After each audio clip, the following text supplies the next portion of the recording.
Okay. So, first హాఫ్‌లో మనం ఏం నేర్చుకున్నాము? How to right A code, how to execute A code నేర్చుకున్నాం. ఇప్పుడు మనం ఏం నేర్చుకుంటున్నాం అంటే డీబగ్గింగ్ నేర్చుకుంటున్నాం. సో, ఒక ప్రోగ్రామర్‌కి డీబగ్గింగ్ చాలా ఇంపార్టెంట్. ఓకే. ఒక 1000 లైన్ ఆఫ్ కోడ్స్ రాసుకుంటూ వెళ్ళిపోయినా అది వర్క్ అవుతుంది లేదు కరెక్ట్‌గా తెలియాలి అంటే డీబగ్ చేయాలి కంపల్సరీ. అవుట్‌పుట్ కనబడుతుంది. బట్ ఒక్కొక్కసారి అవుట్‌పుట్ రాంగ్ వస్తుంది. బట్ ఎక్కడ కోడ్ రాంగ్ అయింది తెలుసుకోవాలంటే డీబగ్గింగ్ చేయాలి. డీబగ్గింగ్ చేస్తే ఎక్కడ నా కోడ్ సరిగ్గా రావట్లేదన్నది ఈజీగా మనం ఐడెంటిఫై చేయగలం. So, debugging is one of the important skill set. ఏ ఇంటర్వ్యూకి వెళ్ళినా అడుగుతారనమాట. మీకు అబాప్ వచ్చా అంటే డీబగ్గింగ్ చేయడం వచ్చా అని కూడా అడుగుతారు వాళ్ళు. ఓకే. అండ్ మనం రెగ్యులర్‌గా ఇది చేస్తూ ఉంటే బెస్ట్. ఇది ఏంటంటే చేసే కొద్దీ మనకి బాగా అర్థమవుతూ ఉంటుంది ఇది. ఓకే. ఎలా డీబగ్ చేయాలి ఏంటనేది. అవుతుంది కదా! ఓకే. ఓకే. సో, ఈ ప్రోగ్రామ్‌నే తీసుకుందాం. ఇప్పుడు మనం రాసిన ఈ ప్రోగ్రామ్ ఎలా డీబగ్ చేయాలనేది చూద్దాం. ఓకే. సో, డీబగ్గింగ్ చేసేటప్పుడు మల్టిపుల్ ఆప్షన్స్ ఉన్నాయి ఇక్కడ. ఓకే. సో, ఇది మనది సింపుల్ ప్రోగ్రామ్ కాబట్టి మనం ఏం చేయొచ్చు? జస్ట్ స్టార్టింగ్ ఆఫ్ ద ప్రోగ్రామ్‌కి వెళ్ళిపోయి, ఇక్కడ ఇన్‌స్టెడ్ ఆఫ్ ఎగ్జిక్యూట్ బటన్ మనకి ఎగ్జిక్యూట్ ఇది ఎగ్జిక్యూషన్ బటన్. సో, ఒక ప్రోగ్రామ్ నేమ్ ఇచ్చి మీరు లోపలికి వెళ్లి ప్రోగ్రామ్‌ని చూడకుండా కూడా ఎగ్జిక్యూట్ చేయొచ్చు. అంటే లోపల కోడ్ మీకు తెలిసి జస్ట్ ప్రోగ్రామ్ ఎగ్జిక్యూషన్ అనుకోండి. మీరు డిస్‌ప్లేకి వెళ్ళక్కర్లేదు. జస్ట్ ప్రోగ్రామ్ నేమ్ ఇచ్చి ఎగ్జిక్యూట్ అన్నారనుకో, ప్రోగ్రామ్ ఎగ్జిక్యూట్ అయిపోతుంది. ఓకే. అండ్ అలా కాదు ప్రోగ్రామ్ కోడ్ చూసి కన్ఫర్మ్ చేసుకొని ఎగ్జిక్యూట్ చేయాలంటే గనక మనం ఈ సింబల్ వాడతాం. ఓపెన్ చేసిన తర్వాత ఎగ్జిక్యూషన్ అని బటన్ ఉంటుంది. Direct processing. ఇది చేసిన ఎగ్జిక్యూషనే. ఓకే. ఎస్కేప్ కొడుతున్నాను బ్యాక్ రావడానికి. అండ్ నెక్స్ట్ ఏంటి? ఇది అయిపోయిన తర్వాత నెక్స్ట్ ఇక్కడికి బయటకి జస్ట్ నార్మల్ ఎస్‌సి38 స్క్రీన్‌కెళ్ళి ప్రోగ్రామ్ నేమ్ ఇచ్చి మనకు ఆప్షన్ ఉంటుంది. డీబగ్గింగ్ అని చెప్పేసి. ఓకే. సో, ఈ డీబగ్గింగ్ మీద క్లిక్ చేసినప్పుడు ఏమవుతుందంటే program execution starts with debugging mode. Okay. ఇప్పుడు ఇక్కడ చూసారనుకో చూడండి ఇది డీబగ్గింగ్ మోడ్. ఓకే. సో, ఈ డీబగ్గింగ్ మోడ్‌లో నా ప్రోగ్రామ్ ఇది కర్సర్ అన్నమాట. సో, ప్రోగ్రామ్ మీకు తెలుసు కదా! ప్రతి ప్రోగ్రామ్ కూడా సిస్టమ్ ఎప్పుడు కూడా సీక్వెన్షియల్‌గానే ఎగ్జిక్యూట్ చేస్తుంది. కరెక్ట్? సో, ఫస్ట్ నా ప్రోగ్రామ్ కర్సర్ ఎక్కడుంది? ఈ pointer is nothing but cursor అన్నమాట. ఎగ్జిక్యూషన్ స్టెప్ అన్నమాట ఇది. ఓకే. నేను కరెంట్‌లీ లైన్ నంబర్ 6 దగ్గర ఉన్నాను. అంటే నా ప్రోగ్రామ్ ఇంకా ఎగ్జిక్యూషన్ స్టార్ట్ అవ్వలేదు. చెప్పాను కదా! ప్రతి ప్రోగ్రామ్ కూడా ఈ స్టార్టింగ్ మనం దీన్ని డిలీట్ చేయకూడదు. ఎందుకంటే ఇక్కడి నుంచే ప్రోగ్రామ్ ఎగ్జిక్యూషన్ స్టార్ట్ అవుతుంది కాబట్టి. ఓకే. సో, ఈ డీబగింగ్‌లో మనకి 3 బటన్స్ ఉంటాయి మెయిన్‌గా. 4 అనుకుంటా. యాహ్! ఒకటి F5, F6, F7, F8 ఈ 4 కీస్‌ని మనం యూజ్ చేసుకొని మన ప్రోగ్రామ్‌ని డీబగ్ చేయొచ్చు. అండ్ ఈచ్ ఫంక్షన్ ఒక్కొక్క బటన్‌కి కూడా ఒక్కొక్క ఫంక్షనాలిటీ ఉంది. సో, ఫస్ట్ ఏంటి F5 ఇక్కడ రాసాడు ఆల్రెడీ క్లియర్‌గా రాసాడు వాడు. ఏంటది? ఒకటి పెట్టాను.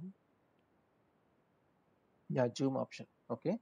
సో, ఇక్కడ యాహ్! జూమ్ ఉంటుంది. Single step. హ్మ్.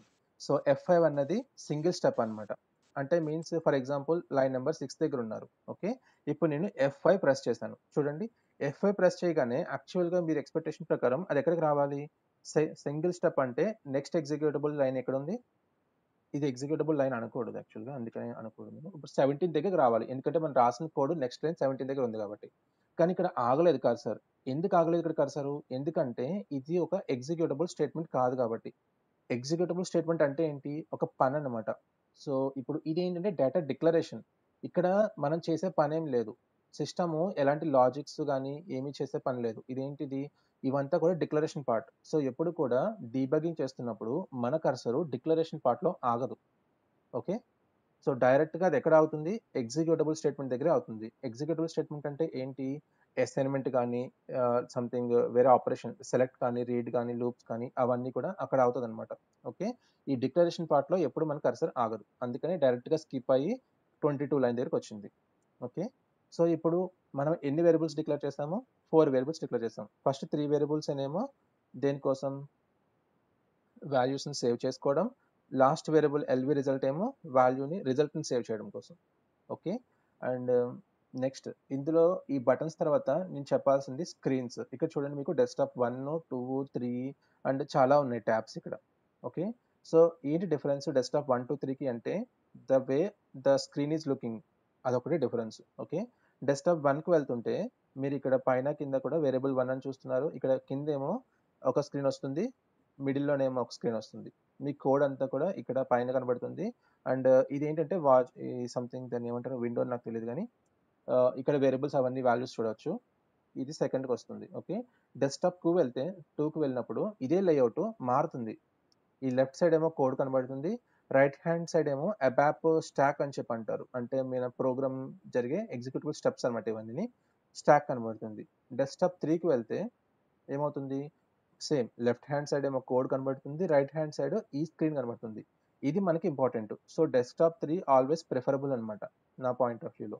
ఎందుకంటే ఈ పర్టికులర్ రైట్ సైడ్ ఉన్న స్క్రీన్ ఉంది కదా, ఇది మనకి వాచ్ పాయింట్స్ లా కనబడుతుంది. మనం ప్రతిదాన్ని కూడా ఇక్కడ మానిటర్ చేయొచ్చు. ఫర్ ఎగ్జాంపుల్ LV_A మీద డబుల్ క్లిక్ చేశాను అనుకోండి, అప్పుడు ఏమొస్తుంది, ఇక్కడ వేరియబుల్ ఏమో LVA అని వచ్చింది. అందులో కరెంట్ గా ఏ వాల్యూ ఉందో చెప్తుంది. చూడండి, యాజ్ ఆఫ్ నౌ నాకు LV_Aలో 0 ఉంది. ఓకే, అండ్ LV_Bలో ఏముంది, 0 ఉంది. LV_Cలో 0 ఉంది. సో వేరియబుల్ మీద కర్సర్ పెట్టి డబుల్ క్లిక్ చేస్తే ఆటోమేటిక్ గా అది ఇక్కడికి వస్తుంది.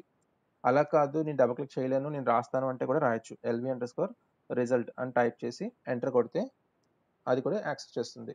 ఇక్కడ మనం ఏం చేసిన టైప్ చేసే ప్రతిదీ కూడా అది లెఫ్ట్ సైడ్ అవైలబుల్ ఉండాలి, అప్పుడే మీకు తీసుకుంటుంది. ఫర్ ఎగ్జాంపుల్ నేను అలా కాకుండా LV_Sri అని రాశాను అనుకోండి, ఇక్కడ నేను అది తీసుకోదు.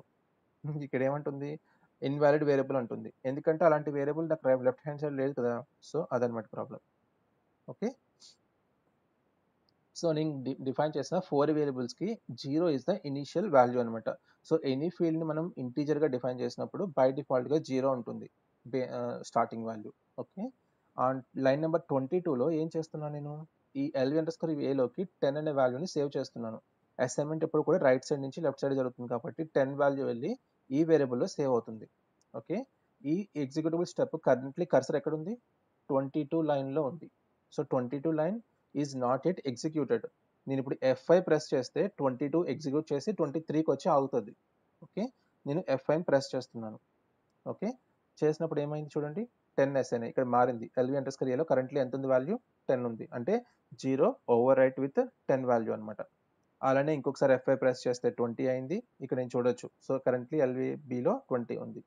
సో అండ్ మళ్ళీ F5 ప్రెస్ చేస్తే 30 ఉంది. నౌ ఇప్పుడు 26 లైన్కి వచ్చింది. ఈ స్పేసెస్ అవన్నీ పట్టించుకోదు కాబట్టి లైన్ ఇక్కడ ఉంది, 26కి వచ్చింది. సో 26 లైన్లో ఏం రాశాను, నేను ఈ ఫార్ములా రాశాను. సో ఇప్పుడు నేను మళ్ళీ F5 ప్రెస్ చేయగానే ఏమవుతుందంటే సిస్టమ్ బ్యాక్ ఎండ్లో ఈ మొత్తం ఫార్ములాని క్యాలిక్యులేట్ చేసి ఆ వచ్చిన రిజల్ట్ని LV రిజల్ట్లో పెడుతుంది. సో F5 ప్రెస్ చేయగానే ఏమైంది చూడండి, LV రిజల్ట్లో 610 వచ్చింది. వచ్చిందా? నెక్స్ట్ ఇదేంటిది, రైట్ స్టేట్మెంట్. సో ఇప్పుడు ఏమవుతుంది, నేను F5 ప్రెస్ చేస్తే ఇక్కడ రైట్ స్టేట్మెంట్ ఏమైందంటే కన్సోల్ మీద అవుట్పుట్ రాయమన్నాను. సో మీకు ఇది కన్సోల్కి వెళ్ళి చూపించడం అదన్నీ కుదరదు కాబట్టి డైరెక్ట్గా అది ఏమైపోయింది, నెక్స్ట్ స్టెప్కి వచ్చేసింది. ఓకే, సో ఇప్పుడు LV రిజల్ట్లో ఎంత ఉంది, 610 ఉంది. ఇప్పుడు నాకు 30 లైన్లో మళ్ళీ ఏం రాశాను, నేను మళ్ళీ సేమ్ LV రిజల్ట్ వేరియబుల్లోకి నేను కొత్త ఫార్ములా వాల్యూని సేవ్ చేస్తున్నాను. సో ఇప్పుడు ఏమవుతుంది, F5 ప్రెస్ చేసినప్పుడు ఈ 610 6000తో ఓవర్ రైట్ అయింది. Okay, it's over right. మళ్ళీ 610ని నేను అవుట్పుట్ స్క్రీన్ మీద ప్రింట్ చేస్తున్నాను. ఇంకా లాస్ట్ లైన్ తర్వాత ఏమీ లేదు కాబట్టి కంటిన్యూగా ఇది అవుట్పుట్ స్క్రీన్కి వచ్చి నేను ప్రింట్ చేసిన 2 లైన్స్ని చూపిస్తుంది. క్లియరా so for debugging? And just అప్పుడు నేను మళ్ళీ ఎస్కేప్ ప్రెస్ చేస్తే ఏమవుతుంది, సో ఎస్కేప్ ప్రెస్ చేయగానే మీకు ఏమవుతుందంటే మళ్ళీ బ్యాక్ వెళ్ళిపోయింది ఇది. బట్ ప్రోగ్రామ్ అయిపోయింది కదా, సో అందుకని ఈ స్క్రీన్కి వచ్చింది. మీరు ఫైనల్గా ఏం చేయాలి, F8 ప్రెస్ చేయాలి. F8 ఏంటంటే end of the program. That's it, out you are coming out of the debugging mode. Okay, but ఇక్కడ వెళ్ళలేదు ఇది, ఇలా ఉండిపోయింది. ఇది ఒక్కొక్కసారి ఇలా ఉండిపోతుంది ఇది, నాకు తెలియదు ఎందుకు. బట్ వన్ స్క్రీన్ బ్యాక్ వచ్చేసారనుకో ఇక్కడ నుంచి ఆటోమేటిక్గా డీబగింగ్ స్క్రీన్ క్లోజ్ అయిపోయింది. ఎప్పుడైతే మీరు ఆ సెషన్ నుంచి బయటకు వచ్చేసారో మీ డీబగింగ్ కూడా క్లోజ్ అయిపోతుంది అనమాట. నేను బ్యాక్ వచ్చేసాను, క్లోజ్ అయిపోయింది. Now go back to SE38 again. So అది సో డీబగింగ్ అర్థమైందా, ఏమైనా క్వశ్చన్స్ ఉన్నాయా?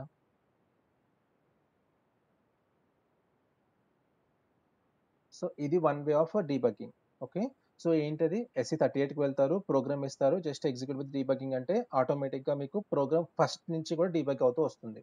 ఓకే, అలా కాకుండా నాకు ఇనీషియల్ స్క్రీన్ నుంచి వద్దు, నాకు ఒక సర్టెన్ పాయింట్ నుంచి కావాలి అనుకున్నారనుకో, అప్పుడు మీరు ఏం చేయొచ్చు, ఇక్కడ సెషన్ బ్రేక్ పాయింట్స్ ఉంటాయన్నమాట. ఓకే, బ్రేక్ పాయింట్ అనేది ఇంకొక కాన్సెప్ట్. ఏంటది, 2 బ్రేక్ పాయింట్స్ ఉంటాయి. ఒకటి ఏంటి, సెషన్ బ్రేక్ పాయింట్, ఇంకొకటి ఏమో ఎక్స్టర్నల్ బ్రేక్ పాయింట్ అని చెప్పి అంటాం.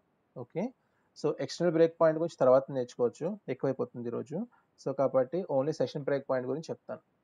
ఓకే, నేను సెషన్ బ్రేక్ పాయింట్ అనేది ఎలా వస్తుంది అంటే, ఈ లెఫ్ట్ సైడ్ మీకు ఒక కలర్ కనబడుతుంది కదా, ఎల్లో కలర్ లాంటిది. Okay, Amarendra left the meeting. So LB result ఇక్కడ మీరు క్లిక్ చేస్తే సెషన్ బ్రేక్ పాయింట్ వస్తుంది. ఓకే, జస్ట్ మీ మౌస్ కర్సర్ని ఇక్కడ క్లిక్ చేస్తే చాలు, ఇది సెషన్ బ్రేక్ పాయింట్ అనమాట. ఇలా ఉంటుంది, ఇక్కడ క్లిక్ చేసినా కూడా మీకు చెప్తుంది ఇది సెషన్ బ్రేక్ పాయింట్ అని. Okay, waiting in the lobby, network issues ఉన్నట్టున్నాయి Amarendra. Okay, so session break point ఎలా పెడతాం మనం, ఈ లెఫ్ట్ సైడ్ ఉన్న ఈ ఎల్లో కలర్లో జస్ట్ ఒకసారి క్లిక్ చేస్తే చాలు, మీకు సెషన్ బ్రేక్ పాయింట్ వస్తుంది.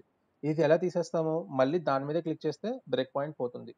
అండ్ ఈ బ్రేక్ పాయింట్స్ ఎప్పుడు కూడా మీరు ఎగ్జిక్యూటబుల్ లైన్స్కే పెట్టగలరు, మళ్ళీ డేటా డిక్లరేషన్ పెట్టలేరు. ఫర్ ఎగ్జాంపుల్ 17th లైన్లో నేను వెళ్ళేది ప్రెస్ చేయడానికి ట్రై చేశాను అనుకోండి, చూడండి ఏమీ రావట్లేదు, ఇక్కడ నేను క్లిక్ చేసినా ఏం రావట్లేదు ఇక్కడ నాకు. సో ఎప్పుడు కూడా బ్రేక్ పాయింట్స్ అనేది ఓన్లీ మనం ఎగ్జిక్యూటబుల్ లైన్స్ మాత్రమే పెట్టగలం. ఓకే, ఏమైనా పెట్టుకోవచ్చు, it's up to you. So session break point ఎప్పుడు కూడా ఈ పర్టికులర్ సెషన్లోనే వర్క్ అవుతుంది, అంటే ఈ స్క్రీన్లోనే వర్క్ అవుతుంది. సో ఇప్పుడు నేను సెషన్ బ్రేక్ పాయింట్ ఇచ్చి నేను ఇప్పుడు ఎగ్జిక్యూట్ బటన్ క్లిక్ చేశాను అనుకో, ఏమవుతుంది, నా ప్రోగ్రామ్ ఎగ్జిక్యూషన్ స్టార్ట్ అవుతుంది. ఎగ్జిక్యూట్ అనగానే ప్రోగ్రామ్ ఎగ్జిక్యూషన్ స్టార్ట్ అవుతుంది. స్టార్ట్ అయ్యి అవుతూ అవుతూ ఎక్కడైతే సెషన్ బ్రేక్ పాయింట్ కనబడిందో అక్కడ ఆగిపోతుంది. ఓకే, చూడండి ఇప్పుడు నేను క్లిక్ చేస్తున్నాను డైరెక్ట్ ప్రాసెసింగ్ని, అప్పుడు ఏమవుతుంది, ప్రోగ్రామ్ ఎగ్జిక్యూషన్ స్టార్ట్ అయింది. స్టార్ట్ అయ్యి చూసారా, కరెక్ట్గా నేను పెట్టిన సెషన్ బ్రేక్ పాయింట్ దగ్గర నా ప్రోగ్రామ్ ఎగ్జిక్యూషన్ స్టాప్ అయిపోయి వెయిట్ చేస్తుంది అక్కడ. ఓకే, ఇక్కడ నుంచి నేను మాన్యువల్గా చేసుకోవచ్చు. సో నా ప్రోగ్రామ్ ఇక్కడికి వచ్చే టైంకి ఆల్రెడీ అసైన్మెంట్ అంతా అయిపోయింది కాబట్టి నేనేం చేయొచ్చు, ఇప్పుడు నేను ఆల్రెడీ ఇందులో ఉన్న వాల్యూస్ని చూడొచ్చు. డబల్ క్లిక్ చేస్తే ఏలో ఉన్న వాల్యూ, బిలో ఉన్న వాల్యూ, సిలో ఉన్న వాల్యూ చూడొచ్చు. ఓకే, సో ఎల్వి రిజల్ట్లోకి ఏమైనా వచ్చిందా వాల్యూ, ఇంకా రాలేదు, ఎందుకంటే ఈ లైన్ ఇంకా ఎగ్జిక్యూట్ అవ్వలేదు కాబట్టి. నేను F5 ప్రెస్ చేస్తే ఆటోమేటిక్గా ఎగ్జిక్యూట్ అయ్యి వాల్యూ చూపించింది ఇక్కడ. That's it. ఎప్పుడైతే ఇంకా ఫర్దర్గా నేను చేయకూడదు, నేను అవుట్ ఆఫ్ ద డీబగింగ్ వెళ్ళిపోవాలనుకుంటున్నానో, అప్పుడు మీరు ఏం చేస్తారు, F8 ప్రెస్ చేస్తారు. ఈ F8 ఏమంటే కంటిన్యూ, మళ్ళీ నెక్స్ట్ బ్రేక్ పాయింట్ వచ్చేంత వరకు అది వెళ్తూనే ఉంటుంది, ఎక్కడ లేకపోతే ఎండ్ ఆఫ్ ద ప్రోగ్రామ్కి వెళ్ళి ఆగిపోతుంది. ఓకే, సో నా అవుట్పుట్ స్క్రీన్ వచ్చేసింది. నేను 1 స్టెప్ బ్యాక్ వెళ్తున్నాను. సో 1 స్టెప్ బ్యాక్ వెళ్ళినా మీకు ఇక్కడ ఏమవుతుంది, ఈ డీబగింగ్ క్లోజ్ అయిపోయిందా, నైస్. ఓకే, క్లోజ్ అవ్వకపోతే డీబగింగ్ స్క్రీన్ ఇంకొక 1 స్టెప్ బ్యాక్ వెళ్ళండి, డీబగింగ్ క్లోజ్ అయిపోతుంది. Okay, that's all. నేను ఇంతకు మించి ఎక్కువ చెప్పను ఈ రోజుకి. సో ఈ రోజు మీరు ఒక బేసిక్ ప్రోగ్రామ్ రాయడం నేర్చుకున్నారు, రైట్ స్టేట్మెంట్ రాయడం నేర్చుకున్నారు, డీబగింగ్ నేర్చుకున్నారు. ఓకే, సో అవి ఈ రోజు మీరు నేర్చుకున్నవి. సో ఇప్పుడు assignment.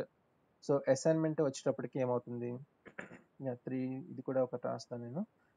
And new line character ఇది నేర్చుకున్నారు, ఇది చాలా ఇంపార్టెంట్. ఎందుకంటే నేను ఇచ్చే ఫర్దర్ అసైన్మెంట్స్లో అవుట్పుట్ ప్రింట్ చేయమన్నప్పుడు ప్రతిదీ కూడా న్యూ లైన్లో ప్రింట్ చేయాల్సి ఉంటుంది. సో అప్పుడు మీరు ఈ న్యూ లైన్ ఆపరేటర్ ఇవ్వాల్సి ఉంటుంది రైట్ స్టేట్మెంట్లో. సో అందుకని ఇది ఈ రోజే చెప్పేశాను మీకు నేను.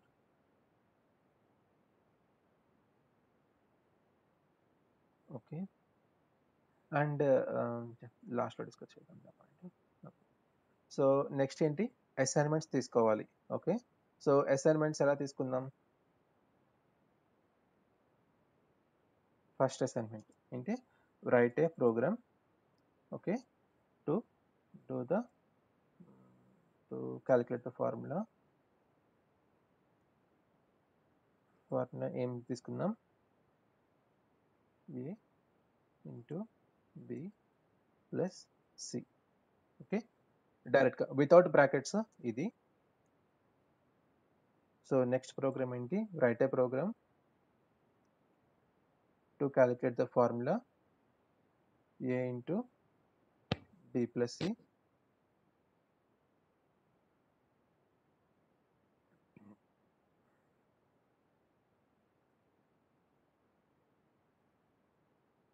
So write a formula A minus B minus C. Okay, నాకు ఇందులో నెగిటివ్ నెంబర్స్ వచ్చినా పర్వాలేదు, జస్ట్ మీరు హార్డ్ కోడ్ చేసి వాల్యూస్ ఇచ్చుకోండి.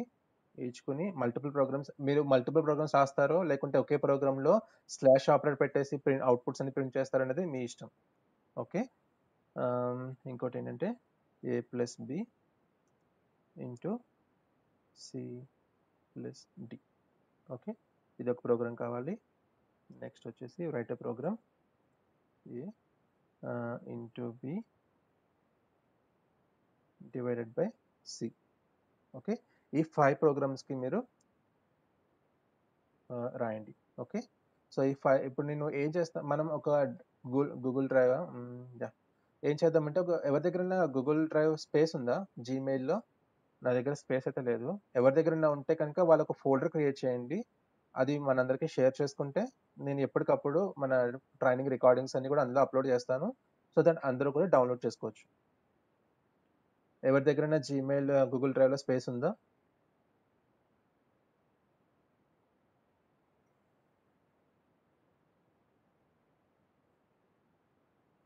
హ్మ్. Yeah! Thank you. At least okay. Program assignment అయితే స్క్రీన్‌షాట్ పెట్టేసింది సైదు.